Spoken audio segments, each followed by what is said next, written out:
Vidyasri Subramaniam thought for the டே.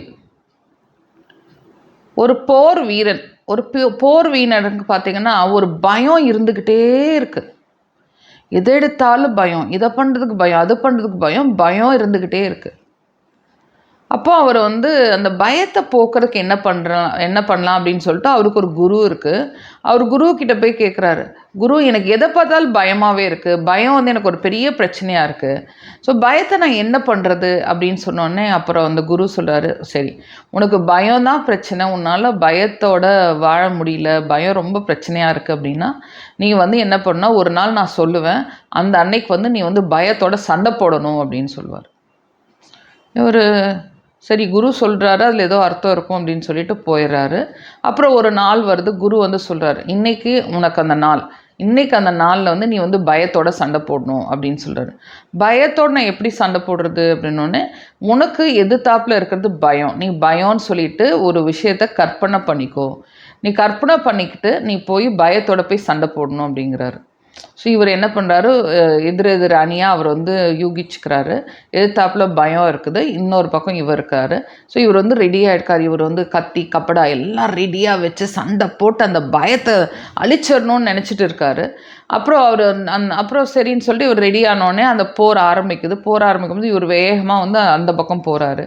அந்த பக்கம் போனோடனே இவருக்கு பயம் எச்சா பயமாயிருக்கு.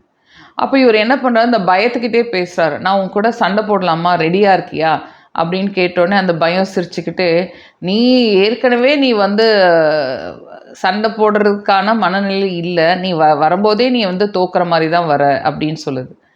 அப்போ அவர் கேட்குறாரு, நீ ஓகே நான் எப்படி தான் உன்னை ஜெயிக்கிறது அப்படின்னோடனே ஒரே ஒரு தாரக மந்திரம்.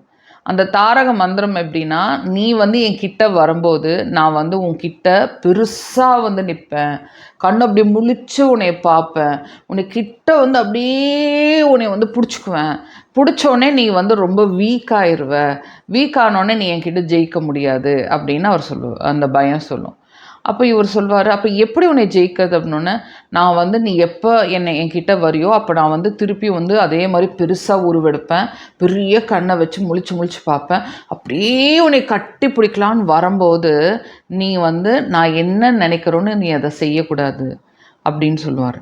அப்படின்னு அந்த பயம் சொல்லும். சொன்னோன்னே இவர் என்ன சொல்வார், நான் கிட்ட வரும்போதே நீ என்னை பெருசாக பார்க்காத, நீ என்னை சின்னதாக பாரு, நீ என்னை நீ பவர், பயம் சொல்லுது, நான் உன்னை பவர்ஃபுல்லாக எப்போல்லாம் தெரிகிறனோ அப்போ நீ தோற்று போயிடுவ, நீ எப்போல்லாம் நீ என்னை பார்க்கும்போது ரொம்ப சின்னதாக ஃபீல் பண்ணுறியோ அப்போ நீ ஜெயிக்கிற, நான் தோற்று போயிடுவேன் அப்படின்னு இந்த பயம் சொல்லுது. ஸோ இவருக்கு புரிஞ்சிருச்சு, ஓகே இந்த பயங்கிற ஃபீலிங் எனக்கு எப்போல்லாம் வருதோ அப்போ இந்த பயத்துக்கு நான் பவர் கொடுத்துட்றேன், இந்த பயம் ரொம்ப பெருசாக அப்படியே ரொம்ப பெரிய உருவமாக பெரிய பெரிய கண்ணோடு அப்படியே என்னை பிடிக்கிற மாதிரியே இருக்குது, அப்போ நான் வீக்காக போயிடுறேன். நான் எப்போல்லாம் இந்த பயத்தை அந்த மாதிரி ஃபீல் பண்ணாமல் அதை நான் பவர்ஃபுல்லாக ஃபீல் பண்ணலையோ அப்போ நான் ஸ்ட்ராங் ஆகிறேன்னு அவனுக்கு புரியுது. ஸோ இதுதான் பயத்தோட கதை. பயம் அப்படிங்கிறது நம்மளோட வாழ்க்கையில் எல்லா தருணத்துலையும் எல்லா டைமும் நமக்கு இருந்துக்கிட்டு தான் இருக்குது. மேபி அது ஒரு பேட்டர்னாக கொடுக்கலாம். அது நமக்கு பயத்தை ஆக்சுவலி நம்ம பயங்கிற விஷயமே சின்ன பிள்ளையிலேருந்து நம்ம வீட்லேயே ஊட்டி வளர்க்குறாங்க. ஸோ அந்த பயத்தை நீங்கள் வெளியில் கொண்டு வரணும் அப்படின்னா நீங்கள் கான்ஷியஸாக எஃபர்ட் எடுக்கணும்.